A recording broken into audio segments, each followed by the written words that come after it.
हरे कृष्णा। श्रीमद् भगवद गीता अध्याय 4 श्लोक नंबर 3।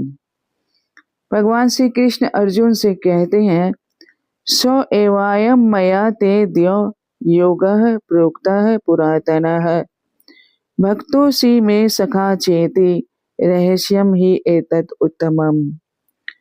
आज मेरे द्वारा वही यह प्राचीन योग यानी परमेश्वर के साथ अपने संबंध का विज्ञान तुमसे कहा जा रहा है, क्योंकि तुम मेरे भक्त तथा मित्र हो।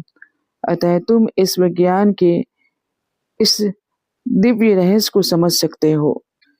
इस श्लोक में भगवान एक गहरी बात को बता रहे हैं।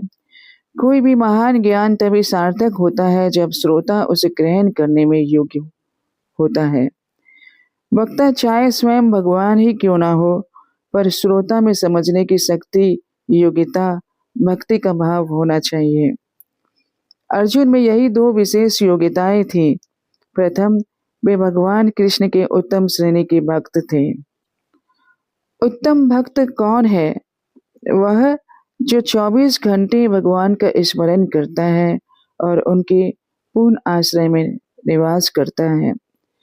अब प्रश्न होता है कि यह उत्तम भक्ति प्राप्त कैसे होगी? इसका उत्तर ब्रह्मा जी स्वयं ब्रह्म संहिता में देते हैं। प्रमाणेस्ते सदाचारे स्तत् अभ्यासे निरंतरम बोधयनात्मनात्मानं भक्तिम अप्युत्तमाम लभेत। यानी सर्वोच्च भक्ति की प्राप्ति 3 साधनों से होती है। पहला, शास्त्र प्रमाण के अनुसार चलना। दूसरा, सदाचार का पालन करना, नीति नियमों में जीना। और तीसरा, इसका निरंतर अभ्यास करते रहना। एक महत्वपूर्ण बात है, यदि हम भगवद गीता पढ़ते हैं पर नीति नियमों का पालन नहीं करते हैं तो इस ज्ञान की कोई अनुभूति हमें नहीं होगी। यह केवल तोते का पाठ जैसे रह जाएगा। तोता श्लोक को उच्चारण तो कर सकता है पर अर्थ को नहीं समझ सकता, क्योंकि नीति नियमों से हमारा हृदय का शुद्धिकरण होता है और बिना शुद्धिकरण के गीता के दिव्य रहस्य को हम समझ नहीं सकते। जितना हमारा हृदय शुद्ध होगा उतना ही यह ज्ञान हमें समझ में आएगा। इसलिए हरे कृष्ण महामंत्र का जप करते रहना चाहिए।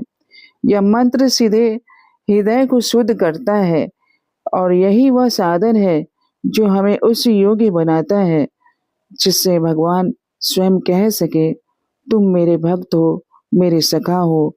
इसलिए यह उत्तम रहस्य तुम्हें बताता हूँ। सार यह है, ज्ञान केवल पढ़ने या सुनने के लिए नहीं है, उसे आचरण में लाने के लिए है।